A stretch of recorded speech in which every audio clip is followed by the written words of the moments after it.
Hello, I am the Derelict King, and welcome to part 3, I think, of the City of Bones, where I'm talking mostly about the characters. Now, I know I'm kind of shooting these out really fast, but I want to get through this book so that I can move on to bigger and greater things, you know, like maybe Game of Thrones. Whoa, love Game of Thrones. Let's get some Game of Thrones. But anyways, today I want to talk about Magnus Bane, my second favorite character in this book, City of Bones. Hello, the only two people who are still my subscribers. Thank you for watching.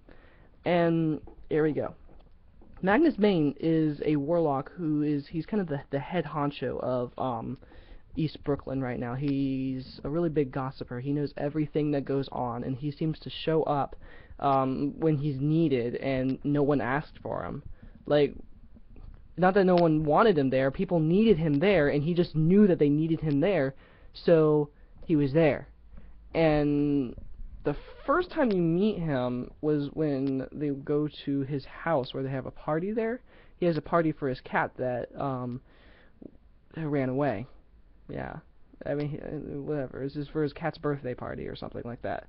I had no idea where his cat was, so just throwing a party for the party. They had a bunch of downworlders at that party. If you don't know what downworlders are, they are vampires, demons, fairies, that kind of thing, you know. Downworlders are anything with demon blood and human blood in them, and they're not evil, like some things. Anything that's broken the accords would not be there, or anything like that. It's really kind of, you know, shadow hunters aren't welcome type of place, but they go there anyways, because Magnus Bane is the only clue that they have as to Clary's memories, because what I believe they found his signature on her brain. Not literally on her brain, but like there was a mind thing blocking like some memories in her brain, and his signature was on it. Those are the only name that came up when they were trying to find out about her memories and stuff, because they needed some information. I think it was about the Mortal Cup, as I remember correctly. And he's like, "Yep, yeah, that was me. And the reason I did that was because your mother asked me to." Why would she do that? Why would she block out her daughter's memory? Because she didn't want her to remember the Shadow World. She would take her in every week and get Magnus Bane to remove certain memories about the Shadow World, because she didn't want her daughter to have anything to do with it. She wanted to have a normal life.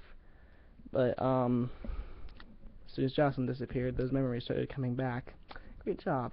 Because the spell only lasts for like a few weeks, I think. So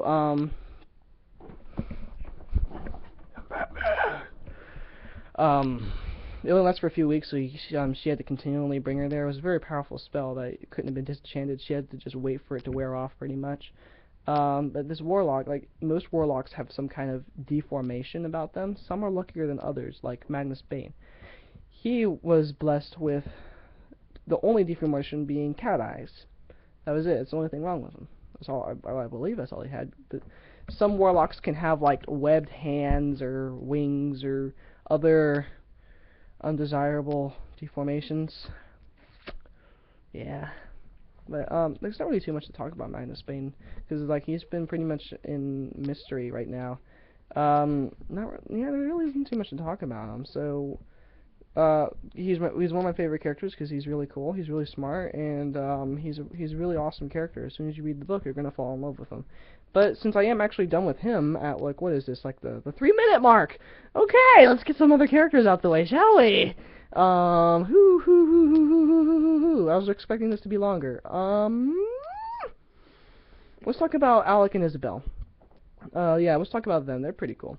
Alec and Issabelle Lightwood are the children of Marcy and Robert Lightwood, who were a part of the Circle. And the Circle was the thing that Valentine had led to kill all the vampires and demons and all that stuff. Half-demons and all that. Excuse me. Pardon me if that sounded nasty on that end. They're shadow hunters who had been working with Jace for a very, very long time, because Jace had been adopted by the Lightwoods, and Jace and Alec ended up becoming blood brothers, the same as Valentine and Luke. The only thing is that Alec likes him a little bit more than just as a brother, and they kind of bring this up out of nowhere, which is one of the problems I had with Alec as a character. Not because he was the one who said it, but it was because Clary had asked Issabelle if he was gay. And it came absolutely out of nowhere. I understood why Alec was so uppity about, like, making sure that Jace was okay and he was safe and that he wasn't injured. It's because they were blood brothers. But no, apparently Alec is gay for him. And he didn't know that. Well, the Clary didn't know that, so she just kind of asked Issabelle out of random. I'm sorry, but that's not how it works. You don't just ask somebody that. I'm sorry, author. You don't. No. You don't just bring it up out of nowhere. You have to have, like, a build-up. You have to have a reason behind it. It's one of the problems I have. But anyways, back to them. Alec's pretty cool. He usually uses ranged weapons, like somebody else I know, Luke. They have these characters representing the circle very scarily alike. Jace to Valentine, Clary to Jocelyn. Obviously, Issabelle and Alec to their parents. There's no Michael Wayland though, and there's no Hodge either in their group yet. Well, there's a Simon. Simon could be kind of like Luke, I suppose. Yeah, I suppose so. But that's not the full circle yet, so I'm thinking they might be introducing other characters, because they're starting to become scarily a lot like the circle, and that's worrying me a bit, that these people may not be so good after a couple of books. Anyways, back to Alec and Issabelle. Issabelle uses a whip, Seraphim Blade, which is pretty cool. The Seraphim Blades, by the way, are forged by, I don't remember who, but there's some people, the Silent Brothers, who forge... Oh, speaking of the Silent Brothers, I need to talk about Jeremiah later. Don't let me forget that. I'm looking at you.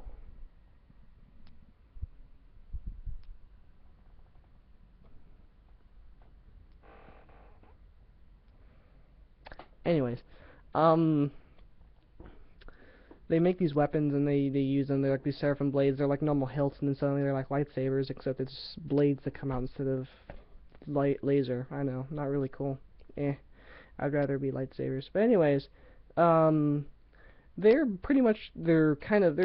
more used as combat support more than character foils, even though Issabelle and Clary have been kind of getting a little kind of the best friends girl thing, don't really understand it honestly. But again, this is a very, very chicky book, very chicky book. But there are some aspects of this book that I really, really enjoy. And City of Ashes is less girly, honestly, than I think. And I think these books are starting to become a little bit more mature as Clary gets older as well, because her mind starts to get less off of boys, hopefully. It's a little annoying, but they're interesting characters. They're mostly just character foils and the source of conflict, honestly, especially with Alec, even though they eventually do end up making up when they find out that that Clary and Jace are actually brother and sister, because Valentine and Jocelyn were married to each other, and Valentine was Jace's real father, not Michael Wayland, who they thought, which is why he was Jace Wayland and not Jonathan Clark or whatever I forget what it's called. No, it's Morgenstern or something. Morgenstern is the name of the family name. Yeah, it's Morgenstern. Because Jocelyn had like this piece of hair from the actual Wayland boy, not Jace Wayland. She thought it was Jace Wayland, or she thinks her son's dead, but he's really not. It's Jace. But anyways, I kind of got off track there and started talking about Jace. I don't really like Jace, honestly. But yeah, mostly a character foil. Alec, see, I remembered. Alec's mostly just kind of a character foil, and Issabelle is too. I hardly ever see them apart, too. They're mostly just combat support, to be honest. They're good characters, but they kind of take a sideshow to Jace and Clary's little love show, which they have throughout the entire book, before they find out that they're brother and sister. Then it becomes extremely awkward, as you would think, having a sister that you didn't know you had, and you suddenly fall in love with her, and you don't know that she's your sister, and you almost, yeah, ew, no,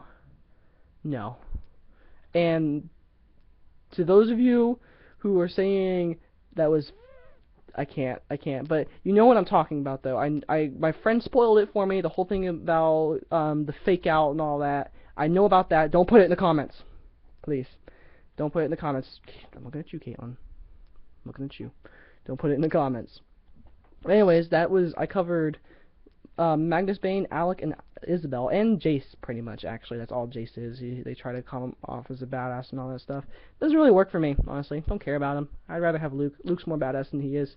But anyways, I think that's going to be it for now. I'm going to be starting another one. I think I'm going to actually, that's the main characters, and that's all the people that are honestly cared about, except for Jeremiah. He kind of comes in and out every now and then. But I think I'm going to keep that for the side characters. Those are all the main characters in my list from top to bottom. Not talking about Clary. She's the main character. Don't care about her, honestly. She's a girly girl, with all the girly girl things. Very stereotypical. Also named after the author. Tells you a lot. But anyways, I'm going on too much. Next video, I'm going to start talking about the clave, the mortal instruments, and probably the downworlders more. Yeah. But that's going to be it for today. Thanks for sticking around and watching. See you later, guys. Like, comment, subscribe, all that fun stuff if you're new to the channel and you like listening to me ramble and ramble and ramble. Love you guys. Bye.